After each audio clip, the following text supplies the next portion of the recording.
Habari wa Tanzania, kwa majina naitwa Jacqueline Mtaki kutoka Mamlaka ya Uwekezaji na Maeneo Maalum ya Kiuchumi Tanzania TISEZA. Karibu katika kipindi chako cha uwekezaji kinachoandaliwa na Mamlaka ya Uwekezaji na Maeneo Maalum ya Kiuchumi Tanzania. Na leo tupo na mkurugenzi kutoka Kurugenzi ya Huduma kwa Wawekezaji TISEZA. Karibu mkurugenzi. Asante Jacqueline, mimi naitwa James Maziku, ni mkurugenzi wa huduma kwa wawekezaji kutoka kwenye hii mamlaka mpya ya TISEZA. Watanzania wanapenda kufahamu, je, TISEZA ni nini na majukumu yake kwa ujumla?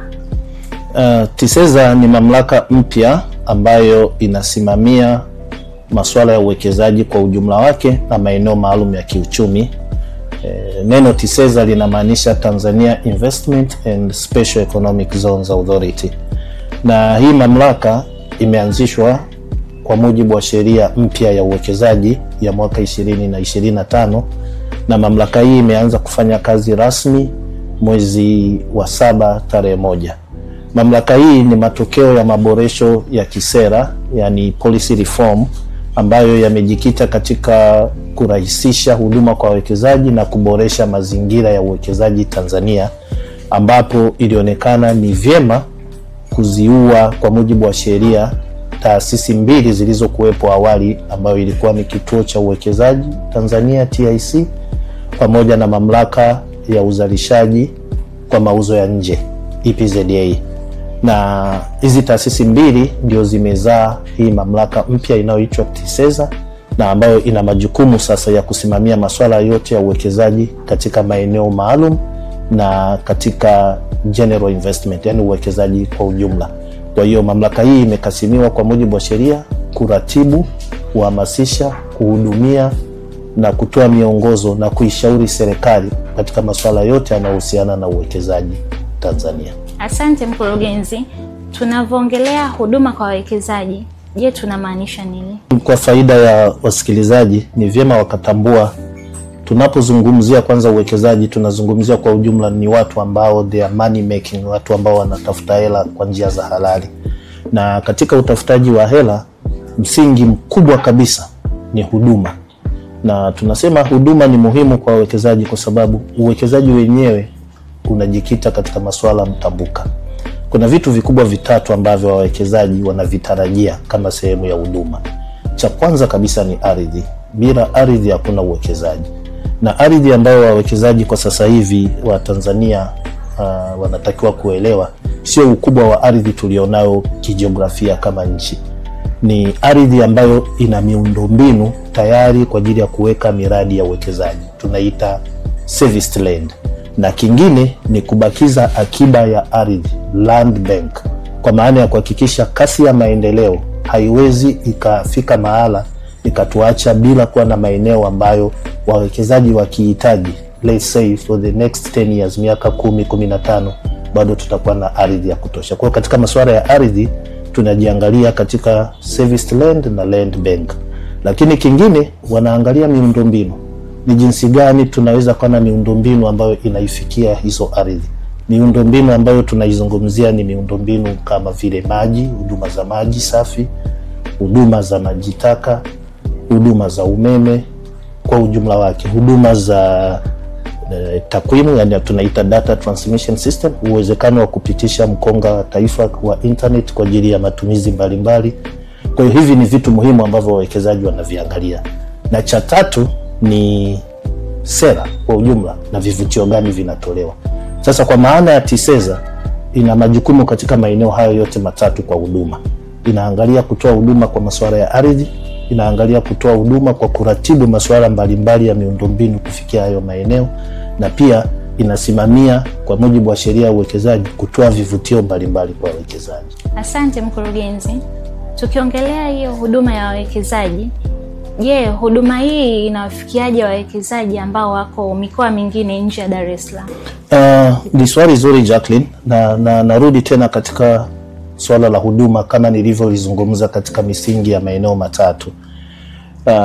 Hayo maeneo matatu yalikuwa ni kufahamisha umma ni aina gani ya huduma tunazozizungumzia. Lakini ni jinsi gani tunatoa huduma ndio kitu muhimu ambacho watazamaji wanatakiwa kukielewa na kukisikia. Na katika huduma kwa wawekezaji vitu vitatu wanaviangalia sana. Cha kwanza ni speed, yani uharaka. Tunawezaje kuwafikia na kutoa huduma kwa wakati ambao ni rafiki. Cha pili ni huduma hizo ziwe na timeline, yani kila kipengele cha huduma kijulikane katika utaratibu na miongozo ambayo tumejiwekea wenyewe. Huduma hiyo itachukua muda gani mpaka iweze kukamilika. Cha tatu katika huduma hiyo ni miongozo sahihi, clarity in guidance, yani tunawezaje tukawaeleza. Ukumbuke wawekezaji tulionao ni wawekezaji wa ndani na wawekezaji wasio wa ndani, yani foreign direct investors na domestic investors. Kwa wale wa nje wana nafasi kubwa ya kutokuwa na ufahamu wa miongozo yetu. Kwa hiyo moja kati ya majukumu ya utoaji wa huduma tulionayo ni kuhakikisha kwamba tunatoa miongozo sahihi ya namna bora na compliance ambayo inatii sheria ya nchi kuweza kusajili miradi yao. Kwa hiyo kwa maana ya muundo na hii kurugenzi inayoizungumzia, tunatumia utaratibu unaoita huduma za mahala pamoja, one stop facilitation center. Na hii ni model ambayo ni best practice duniani kote katika kupunguza urasimu wa kuhudumia wawekezaji. Na maana au tafsiri nyepesi ni kwamba kama nilivyosema awali, uwekezaji unahusisha huduma mtambuka. Kwa hiyo katika utambuka huo, yani cross cutting services, tunamaanisha tunahakikisha kila huduma inayomgusa mwekezaji inakuwa stationed kwenye ofisi hii moja ya TISEZA kwa ajili ya kumpunguzia kwanza muda mwekezaji. Ukiangalia kwa ukubwa wa jiji la Dar es Salaam au ukubwa wa nchi, haiwezekani mwekezaji akawa anatoka sehemu moja ya jiografia kwenda sehemu nyingine kwa ajili ya kutafuta huduma. Anahitaji kibali cha mazingira, ofisi ya mazingira labda lese iko Mikocheni au iko Dodoma. Atoke achukue kibali cha mazingira, anahitaji kibali cha uhamiaji aende Kurasini. Atoke anahitaji huduma ya umeme aende TANESCO iko Mikocheni. Sasa hao watu wote niliowataja kama sehemu ya watumishi wa serikali wanakaa katika hiki kituo cha huduma ya mahala pamoja, ili mwekezaji akija katika dirisha moja anaweza akapita na kupata huduma zote. Kwa maelezo sahihi, kwa sasa hivi tuna zaidi ya taasisi 14 ambazo ziko station hapa kwa ajili ya kutoa huduma. Tuna idara ya uhamiaji ambayo iko hapa inatoa huduma za vibali vya makazi, resident permits. Kuna idara ya kazi inatoa working permits. Kuna watu wa baraza la mazingira wanatoa tathmini ya vyeti vya mazingira EIA. Kuna mwakilishi wa TANESCO ambaye anaratibu masuala ya nishati na umeme kwa wawekezaji. Kuna mwakilishi kutoka tume ya madini, Mining Commission, ambapo pia anakuja kwa ajili ya kurahisisha masuala ya uwekezaji katika sekta ya madini. Tuna watu wa usajili wa makampuni ambao ni BRELA. Kwa hiyo unaweza ukaimagine hizo taasisi zote ziko station hapa kwa ajili ya kuhakikisha kwamba huduma kwa wawekezaji inapatikana kwa urahisi. Watu wa NIDA, vitambulisho vya kitaifa, wako hapa. Watu wa OSHA wako hapa. Watu wa Tanzania Bureau of Standard TBS wako hapa. Watu wa TMDA wote wako hapa. Kwa hiyo mwekezaji akija TISEZA, through the window of TISEZA, anaweza akapata access ya kupata huduma zote kwa wakati na kwa. Asante mkurugenzi kwa maelezo mazuri kuhusiana na huduma zinazotolewa kwa wawekezaji. Lakini naomba nikurudishe nyuma kidogo. Umesema kwamba taasisi hizo zinazotoa huduma kwa wawekezaji ziko stationed hapa katika ofisi za TISEZA. Je, huduma hizi zinawafikia vipi wawekezaji walioko nje ya Dar es Salaam na Watanzania kwa ujumla? Asante Jacqueline, ni swali zuri, na ni kweli kwamba Tanzania ni kubwa, na kwa mara ya kwanza tunaanza kuona uwekezaji unapush away kutoka Dar es Salaam na mikoa ya Pwani kwenda katika mikoa ya ndani kabisa ya Tanzania, Mwanza, Kigoma, Kagera. Kwa maana hiyo kuna njia mbili ambazo TISEZA inazitumia. Kwanza, kwa kupitia muundo wa mamlaka, tuna ofisi za kanda ambazo zipo katika kanda 6 hapa Tanzania. Tuna ofisi kwenye kanda ya Ziwa ambayo ofisi yake iko Mwanza, kwa maana ya kuratibu masuala ya uwekezaji katika mikoa ya Kagera, mkoa wa Mara, Shinyanga na Simiyu. Lakini pia tuna ofisi kanda ya Kaskazini ambayo makao makuu ya ofisi yako Moshi, inasimamia mikoa ya Kilimanjaro, inasimamia pia mkoa wa Arusha, mkoa wa Tanga na mkoa wa Manyara. Lakini tuna ofisi pia kanda ya Kati ambayo iko Dodoma, na ofisi hii inasimamia mikoa ya Dodoma, Singida, Tabora mpaka Kigoma. Tuna ofisi ya kanda ya Mashariki ambayo makao makuu yako hapa Dar es Salaam, na kanda hii ya Mashariki inahudumia mikoa kuanzia wa Dar es Salaam, mkoa wa Pwani, mkoa wa Lindi na mkoa wa Mtwara. Lakini pia tuna ofisi za nyanda za juu kusini, tunaita Southern Highlands Zone, ambayo ofisi iko Mbeya.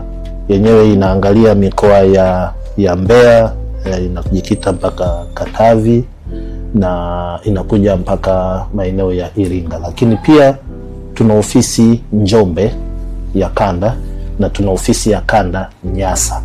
Kwa hiyo unaweza ukaona kwa maana ya muundo tumehakikisha kwamba tunafikisha hizi huduma kwa ukubwa wa nchi mikoani. Lakini nje ya muundo tunatengeneza utaratibu wa kuhakikisha kwamba hii tafsiri ya one stop service center, yani huduma ya mahala pamoja, inashuka chini mpaka kwenye muundo wa serikali za tawala za mikoa, local government. Kwa maana wataalamu ni wale wale. Local government kuna afisa wa ardhi, kuna afisa wa biashara, kuna afisa wa uwekezaji, kuna maafisa ambao ni wakuu wa vitengo, uvuvi na vitengo vingine vyote. Na tunashauri, tuna proposal ambayo tunataka kutoa elimu na kuishauri local government kuwa na dawati ambalo linatoa huduma ya mahala pamoja kama ambavyo iko TISEZA, ili kuzuia huduma kama hii iwe centrally based, yani ikae katika makao makuu peke yake. Na kama mamlaka, kama taasisi ya serikali, hatuwezi kuwa na muundo ambao ukabeba watumishi wote chini ya TISEZA moja na ikawafikia Tanzania nzima kwa maana ya ukubwa wa portfolio ya uwekezaji. Kwa hiyo ni bora tukakasimisha baadhi ya majukumu yetu, kwa sababu hata local government wanahudumia pia wawekezaji kwa namna moja au nyingine. Kwa hiyo kikubwa ni kuwa na uratibu wa pamoja ambao tunaita ni coordinated execution. Tunajaribu kuratibu kwa pamoja na kuwafikia wawekezaji kwa majukumu ya msingi hata kama ni nje ya muundo wa TISEZA. Kwa hiyo ni ari yetu kwa local government kuhakikisha kuna kuwa na specific desk, yani dawati maalum ambalo litakuwa linahakikisha hata kama ni mara 3 kwa wiki wawekezaji wanajua wakifika mkoani kwenye halmashauri kuna siku ambayo kuna dawati maalum la uwekezaji na liko tayari kuwasikiliza. Watu wa TRA wapo mikoani, wako local government, watu wa idara za kazi wako, watu wa uhamiaji wako. Kwa hiyo hii model inaweza ikawa borrowed, yani ikakopesheka au ikafundishika kirahisi katika ngazi ya TAMISEMI na ikafanya kazi kama ambavyo TISEZA inafanya kazi. Kwa maana hiyo, kwa sababu huduma hizi za uwekezaji zinapatikana karibia kila mkoa nchini Tanzania, inamaanisha Watanzania watatumia fursa hizi za uwekezaji kuwekeza katika sekta mbalimbali. Ni sahihi, na kwa sasa hivi haya mabadiliko ya kuua TIC iliyokuwa kituo na kuua EPZA yamejikita katika kuboresha huduma kwa mtindo wa kitofauti zaidi. Awali hizi taasisi mbili zilizokufa zilikuwa zimejikita sana kwenye kuhamasisha uwekezaji, yani tunaita ni investment promotion, na hata kituo cha uwekezaji kilikuwa kinatambulika kimataifa kama IPA, Investment Promotion Agency. Lakini ulimwengu wa kisasa hauangalii kuvutia uwekezaji. Kuvutia uwekezaji ni hatua ya awali sana. Ulimwengu wa kisasa unaangalia ni namna gani bora unawahudumia wawekezaji ambao umeshawavutia, na huo ubora wa huduma wako au huduma yako ndio promotion kubwa kuliko hata hiyo ya kwenda kutangaza fursa. Ndiyo. Kwa sababu wawekezaji wanaamini katika network zao, wanaambizana, wewe mwenzangu umewekeza Tanzania, hebu niambie mazingira ya uwekezaji yakoje. Kauli hiyo ina uwezo mkubwa wa ushawishi kuliko ambavyo Jacqueline ungetoka ukaenda India na kutangaza hizo fursa. Watakusikiliza, lakini confirmation yao, uthibitisho wa matangazo yako ya fursa wataipata kwa wawekezaji walioko ndani na wewe kama nchi unawahudumiaje. Kwa hiyo tuko kwenye paradigm shift kubwa ya kuangalia kama taasisi mpya tunajikita zaidi katika kuhakikisha huduma tunazozitoa ni bora kuliko nguvu hata tunaoitumia kuvutia uwekezaji. Na hii ni katika lugha ya kawaida ambayo watu wanatakiwa kuifahamu, ni kwamba jamii ya wafanyabiashara ambao ni tafsiri ya wawekezaji wako sensitive na swala la muda, wako sensitive na swala la huduma, na wako sensitive kwa namna ambayo wewe unayewahudumia unawatambua. Kwa hiyo tunashukuru kwamba kwa muundo mpya huu wa TISEZA tuna kada za watumishi ambao pamoja na kuwa kwa tafsiri ya ajira ni watumishi wa umma, lakini ni watu ambao wanatoa huduma kwa kufikiria kibiashara zaidi kuliko kufikiria kiudhibiti. Kwa hiyo katika kipengele hiki cha kutoa huduma sasa hivi tunajikita kabisa, kuna kitengo kinaitwa aftercare services kwa mfano. Hiki ni kitengo ambacho kinahakikisha kinatoa usaidizi wa huduma kwa wawekezaji kwa kufocus tu kwenye changamoto za wawekezaji. Wawekezaji wanapokuwa Tanzania pia wanakutana na changamoto nyingi. Sasa ni nani anaziangalia? Kwa hiyo tumehama katika kile kipindi cha kuwavutia, alafu wakija tunawasahau kama wanaishi na sisi kibiashara. Kwa hiyo tunakuwa very sensitive kwenye kuhakikisha tunakusanya changamoto zao, na kwa sababu ni masuala mtambuka, sisi hatuna majibu ya changamoto zao, lakini tunaratibu kwa kusaidiana na taasisi nyingine za serikali kupata solution za hizi changamoto, ili mwekezaji aweze moja kuwa comfortable kwenye biashara yake. Lakini pia kwa kufocus kwenye aftercare tunatengeneza ushawishi wa kuwafanya waendelee kubaki, retention, yani waendelee kubaki kuwekeza Tanzania, wasi drop out. Lakini wakati pia tunawa retain, tunahakikisha kwa kuwapa huduma nzuri na kuwatatulia changamoto zao, tunawashawishi kuongeza mtaji waliouweka awali, reinvestment, ubaki hapa hapa Tanzania. Na haya maeneo matatu ndio yanayotengeneza impact ya uwekezaji kwenye uchumi wa ndani. Tunataka tumuone mwekezaji alikuja na mtaji wa dola milioni 2 mwaka 2005, tukimtathmini mwaka 2020 mtaji wake umefika dola milioni 10. Alikuwa na ajira 1000 mwaka 2010, tukimtathmini 10 years later 2020 ametengeneza ajira double, labda zimekuwa 5000. Lakini hizo hawezi kuzifikisha kama moja apate huduma nzuri, pili kama changamoto zake hazitatuliwe. Ni kweli.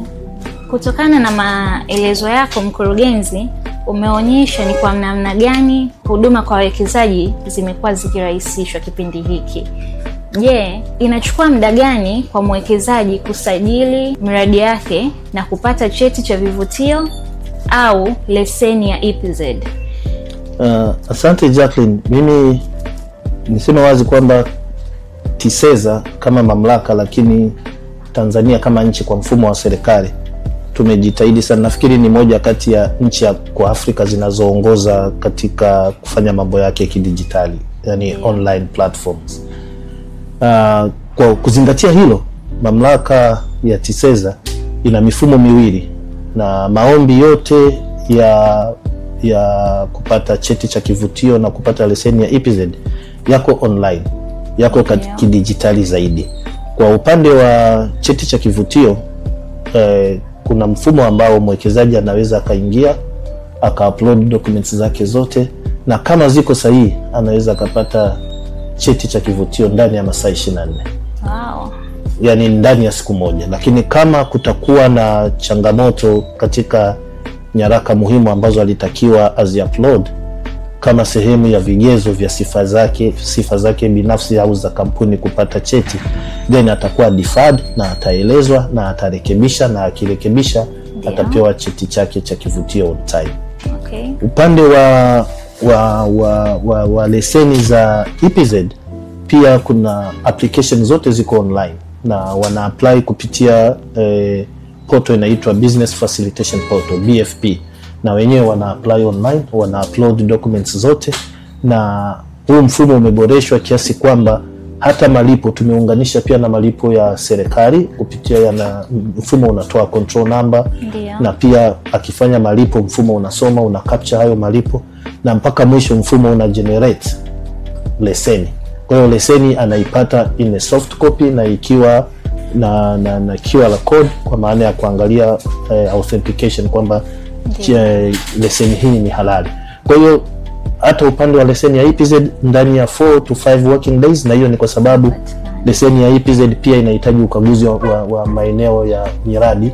Kwa hiyo swala la ukaguzi lina involve logistics, kwa hiyo inawezekana ikachukua siku 2 kutegemea na location kwenda kukagua, lakini ndani ya 4 to maximum 5 working days mtu anakuwa amepata leseni yake. Kwa hiyo bado timeline za utoaji wa cheti cha kivutio pamoja na leseni za EPZ kwa sasa hivi ziko vizuri na ziko predictable. Tuna uwezo wa kumwambia mtu ni muda gani atapata cheti na ni muda gani atapata leseni ya EPZ, na muda huo ukawa sahihi kadri tulivyoahidi. Asante mkurugenzi kwa maelezo mazuri kuhusiana na huduma mnazotoa kwa wawekezaji. Ningependa Watanzania wafahamu, maana nina imani Watanzania wengi wanahitaji kupata taarifa zaidi kuhusiana na mambo ya uwekezaji. Je, ni kwa namna gani taarifa hizi zinaweza zikawafikia Watanzania? Asante Jacqueline. Taarifa tunajitahidi kuzifikisha kwa Watanzania na pia ulimwenguni kwa ujumla, yani nchi mbalimbali ambazo ni nje ya Tanzania katika njia tofauti tofauti, lakini uharaka wa kufikia watu walio wengi kwa teknolojia sasa hivi ni kutumia hizi platforms za kidijitali. Kwa hiyo tuna tovuti yetu kwanza, ambayo kwa maana ya website ambayo imebeba content nyingi za taarifa mbalimbali, ambayo ni www.tiseza.go.tz. Mtu akiaccess kwenye hiyo tovuti anaweza kupata taarifa nyingi tu. Lakini moja pia kati ya taarifa Jacqueline ni hii platform tunayoitumia kwenye television kipindi hiki. Kama unavyoona, tunaamini Watanzania walio wengi watatusikiliza na watatufuatilia. Lakini pia tuko kwenye mitandao yote ya kijamii ambayo inatambulika kihalali, Instagram, LinkedIn, yote tupo kama Tiseza. Na pia tunakuwa na maandalizi ya kongamano mbalimbali za uwekezaji ndani ya nchi ambazo tunazitumia kama sehemu ya kutoa taarifa. Lakini pia tunashiriki katika kongamano ambazo zimeandaliwa na taasisi nyingine za serikali.